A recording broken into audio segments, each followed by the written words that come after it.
A nova Política Nacional de Resíduos Sólidos não tem sido implantada no ritmo planejado.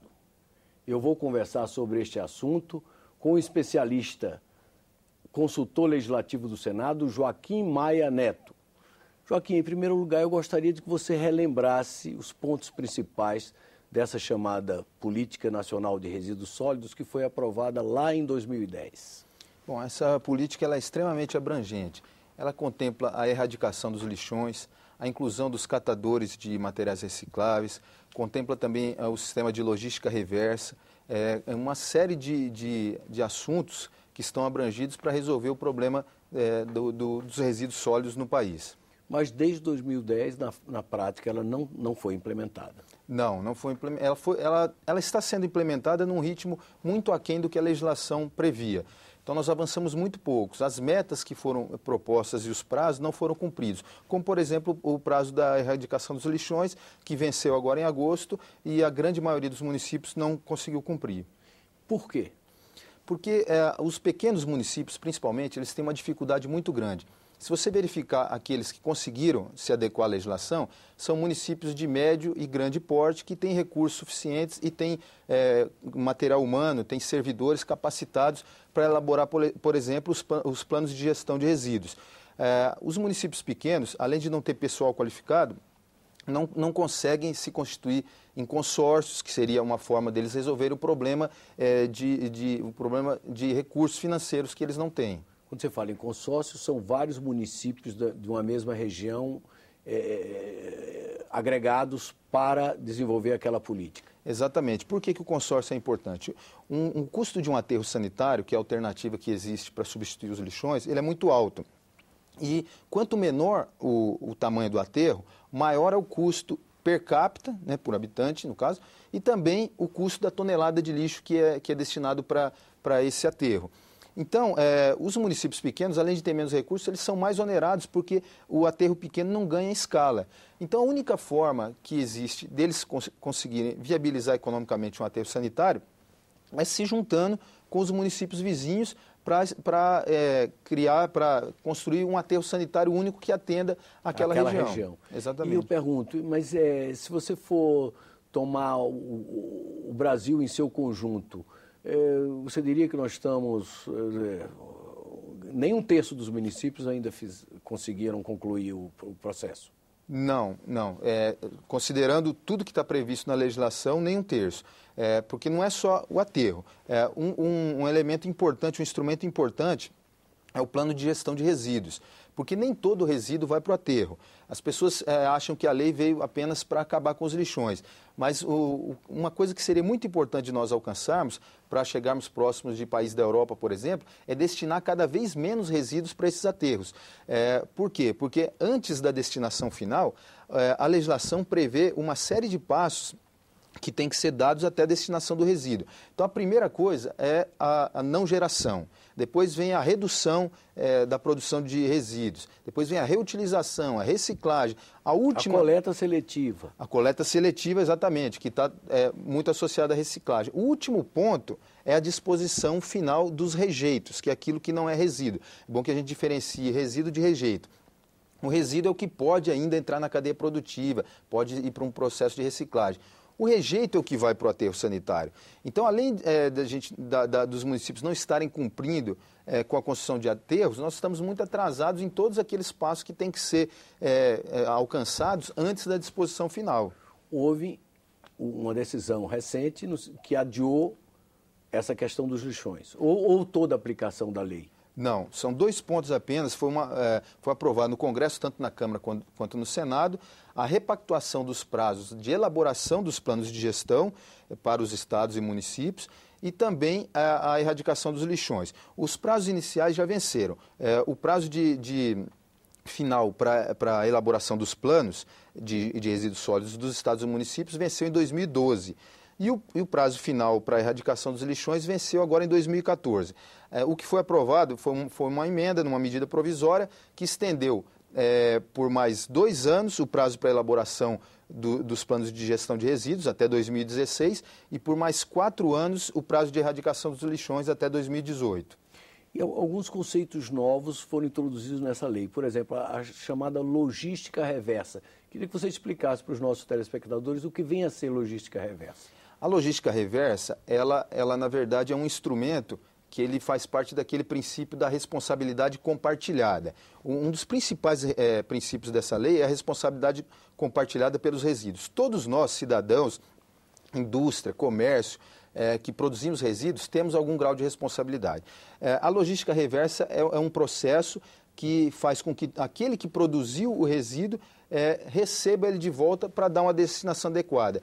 Então, uma geladeira, por exemplo, que o consumidor tem em casa, ao final da vida útil, todo produto tem um ciclo de vida.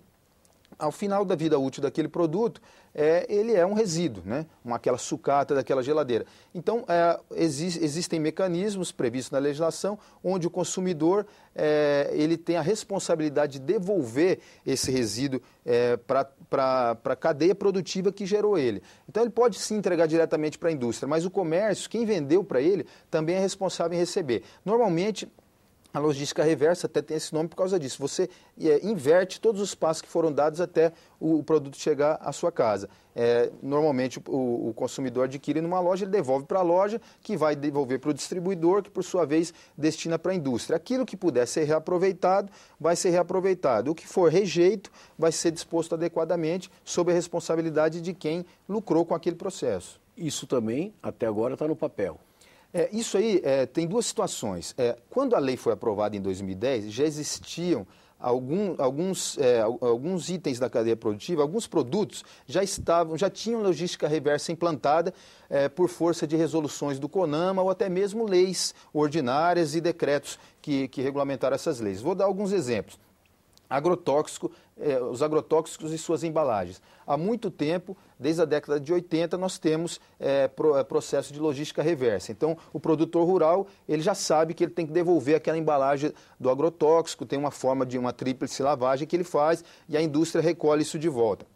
Nós já temos, antes da publicação da lei, nós já tínhamos implementada a logística reversa com óleos lubrificantes, com pneus, então já existia. Então até a lei ela está sendo, nesse aspecto da logística reversa, está tendo um superdimensionamento da execução dela, porque, na verdade, parte da logística reversa já existia. Já havia sido praticada. Mas nós estamos extremamente atrasados, por exemplo, com dois itens que estão previstos na lei, que são as lâmpadas e os eletroeletrônicos, que obrigatoriamente tem que ter logística reversa e até agora ela não foi implementada. Baterias e pilhas já existe. Também já existia antes da lei por força de uma resolução do Conselho Nacional de Meio Ambiente.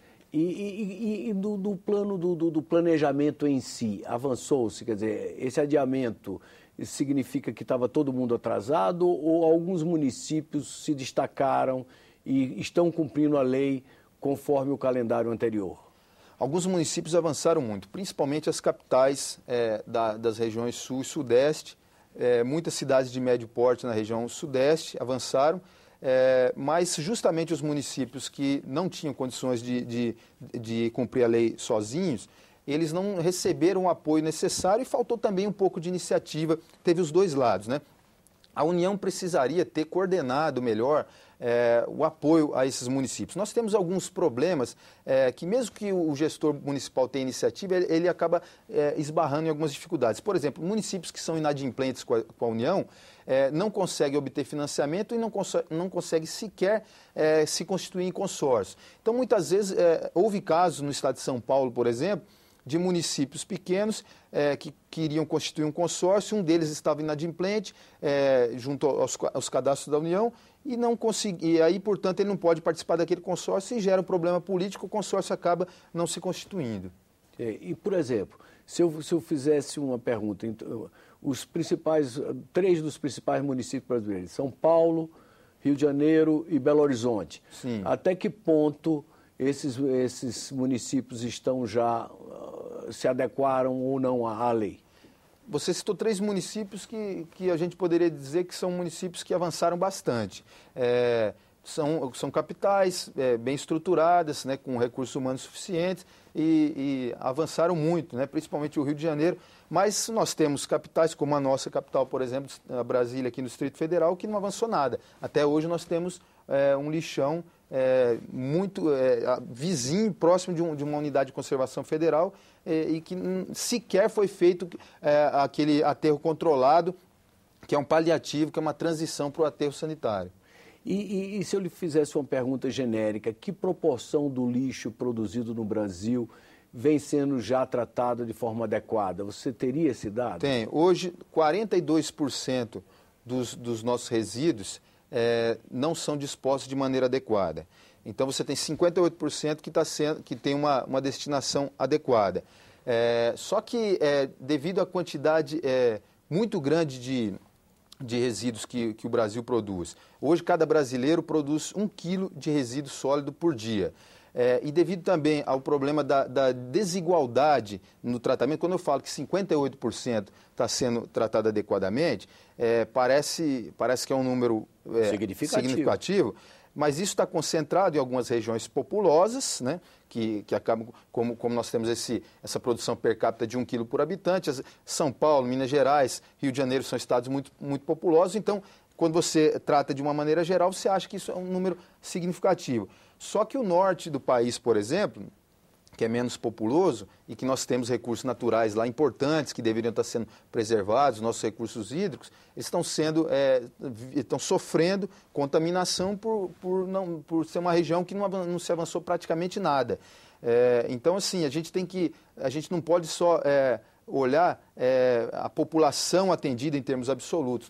Nós precisamos trabalhar a regionalização dessa política, que ela é muito heterogênea, a forma como ela está sendo aplicada no Brasil. E no campo da reciclagem, nós temos avançado, ou seja, pegar o resíduo que está no lixo e aproveitá-lo e dar uma outra destinação útil à sociedade?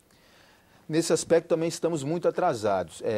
Claro que quando a gente compara no contexto da América Latina, o Brasil está melhor do que a maioria dos países. Mas a legislação foi uma legislação moderna, uma legislação de primeiro mundo, foi feita pensando longe, pensando alto. Então, os parâmetros que foram utilizados quando da elaboração da lei foram parâmetros europeus, né? As comparações foram feitas com os países da Europa, que são os países que mais avançaram, como a Alemanha, como a Espanha. Então, você tem, por exemplo, a Alemanha, que praticamente recicla 80% dos resíduos recicláveis, e no Brasil a gente não chega a 20%. Faz muita publicidade disso, por exemplo, na questão do alumínio. O Brasil é sempre divulgado como um país recordista, exemplar na reciclagem do alumínio. Na verdade, o Brasil recicla 97% das latinhas de alumínio, essas latinhas de bebidas. Quando você pega o alumínio total, nós não chegamos a 35%. Tem dados da Associação Brasileira de Empresas de Limpeza Pública que mostram que de toda a sucata que é recuperada de alumínio, apenas 35% acaba sendo efetivamente reciclado. Então, mesmo na reciclagem, nós estamos atrasados. A reciclagem ela se concentra basicamente no alumínio e no plástico.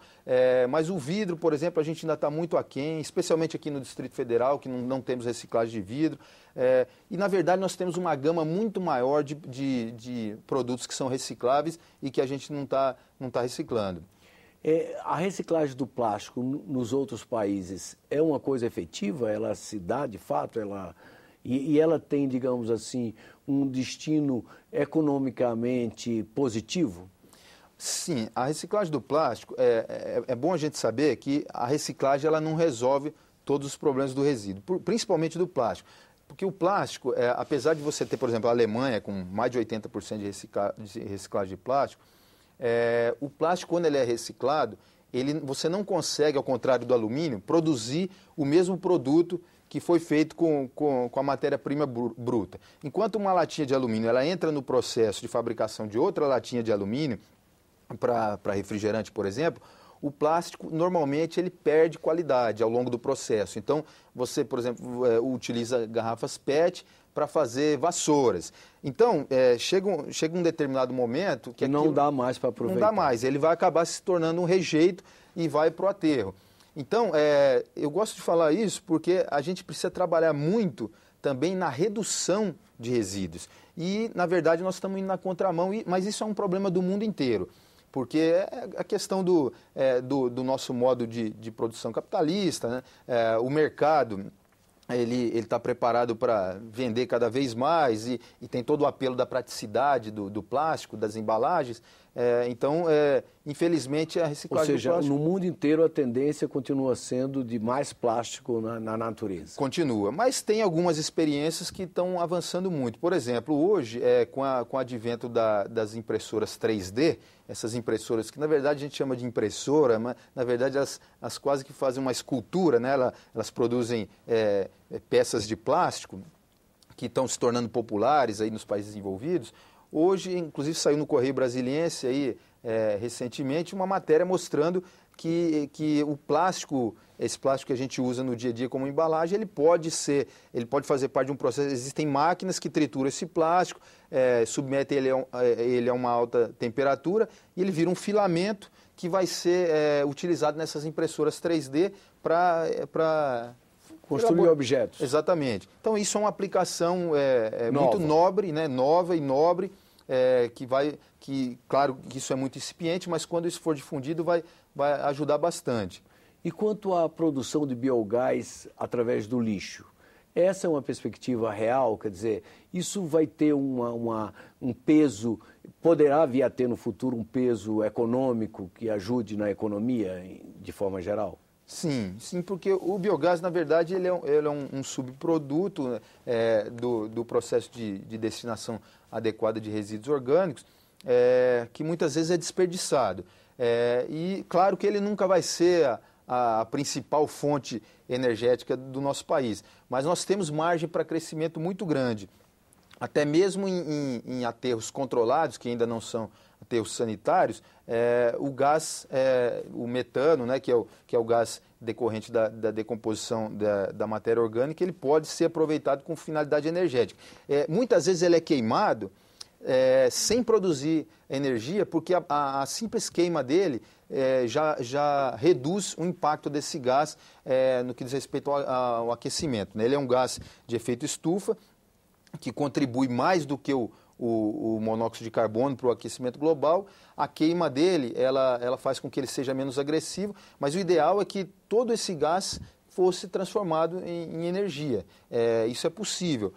Existe tecnologia para isso, não é tão cara. Inclusive, nós temos algumas experiências até no meio rural de microgeração de energia com biogás, que atende boa parte da necessidade energética das propriedades rurais, mas nós poderíamos sim jogar essa energia para a rede de distribuição e aproveitar melhor. E como é que nós, brasileiros, estamos comparativamente com os nossos vizinhos, por exemplo, os argentinos, os venezuelanos, os colombianos, neste campo da Política Nacional de Resíduos Sólidos? Nós estamos, de uma maneira geral, melhor que a maioria dos nossos vizinhos. O Chile seria um outro país de destaque aqui no cenário sul-americano. Mas, como eu te disse, nós almejamos, quando a lei foi elaborada, nós almejamos mais do que isso, né? Nós almejamos chegarmos próximos dos padrões europeus, porque, na verdade, temos condições econômicas e tecnológicas para isso, né? Falta um pouco de gestão. Mas, no geral, no contexto latino-americano, o Brasil avançou bastante desde 2010, vamos dizer assim, porque esse 58% que nós temos hoje de resíduos com disposição adequada, nós estamos melhor do que a maioria dos demais países.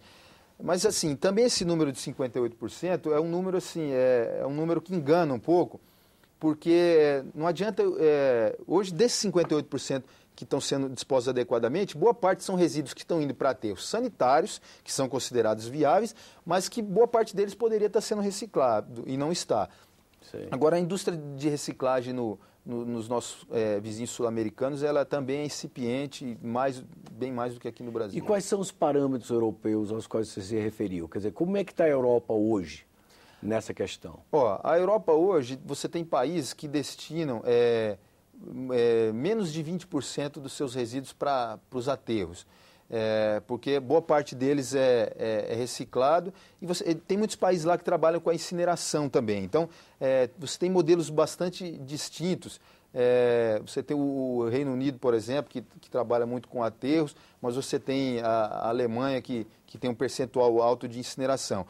Mas, de um modo geral, você tem lá, entre os piores países, você tem índice de 60% de resíduos reciclados a 80%, que é o caso da Alemanha. Então, assim, muito bom. No Brasil, nós não reciclamos efetivamente nem 20% de tudo que pode ser reciclado. E se você, como conhecedor do assunto, fosse premiar um município brasileiro pela tarefa cumprida, existe um município brasileiro que tenha cumprido a lei e que hoje possa ser colocado como um exemplo a ser seguido?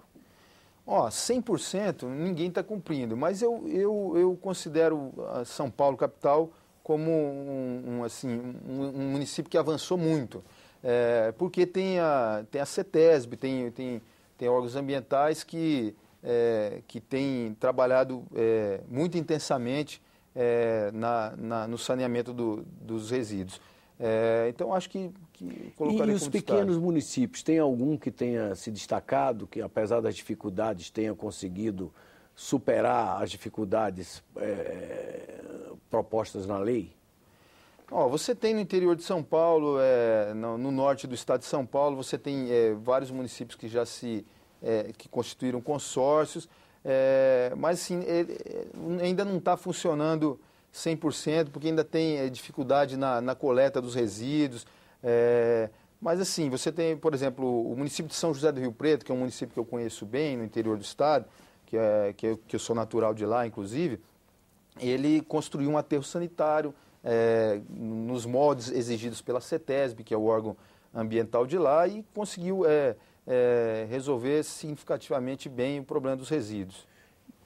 Olhando em perspectiva, você que é um homem da área, você está otimista? Nós vamos conseguir superar esses gargalos que tem aí na frente dos municípios no prazo, esse novo prazo concedido pelo Congresso? É importante dizer que esse prazo, a medida era uma medida provisória, né, que tratava de outro assunto, que tratava do refis da crise e da desoneração da folha de pagamento. Foi incluída essa emenda na Câmara e o que se diz é que o Executivo vai vetar, porque a Presidente da República não concordaria com essa prorrogação. Está se trabalhando numa proposta intermediária, que ainda não foi apresentado, mas discute-se de reduzir esse prazo pela metade. Então, é muito pouco provável que a gente tenha esse prazo de 4 anos a mais para a erradicação dos lixões e mais 2 anos para a elaboração dos planos de resíduos sólidos. Respondendo a sua pergunta, se eu estou otimista, não estou otimista, porque o que aconteceu? Nós tivemos um prazo que era um prazo mais do que razoável, e não conseguimos avançar por falta de vontade política mesmo, eu diria. Então, mesmo que a gente prorrogasse por mais de 10 anos, se a coisa for tocada como foi até agora, não vai adiantar nada. Nós vamos chegar no final do prazo com os mesmos problemas que nós temos. Eu espero que toda essa discussão, essa polêmica que está sendo gerada, muita gente contrária, né, dizendo que quem não cumpriu a legislação está sendo premiado, eu espero que sirva para que, pelo menos, aí, o governo incentive os municípios economicamente, né, promova ações de descentralização de recursos, de incentivo aos consórcios. Mas, assim, eu acho que nós estamos muito atrasados. Para dizer que, se esse prazo for reduzido pela metade, em 2 anos, para dizer que nós vamos jogar todos os esforços possíveis para atingir, ainda é um prazo muito pequeno diante das dificuldades que estão apresentadas. Muito obrigado pela oportunidade dessa conversa. Vocês acabam de assistir uma entrevista com Joaquim Maia Neto, consultor do Senado Federal, especialista na área de ambiente. Nós conversamos exatamente sobre a Política Nacional de Resíduos Sólidos. Aqueles que quiserem encaminhar sugestões, comentários ou críticas, podem fazê-lo via Alô Senado no número 0800 61 2211 ou acessando o nosso portal na internet no endereço www.senado.leg.br/TV. Obrigado por sua audiência e até um próximo Cidadania aqui na TV Senado.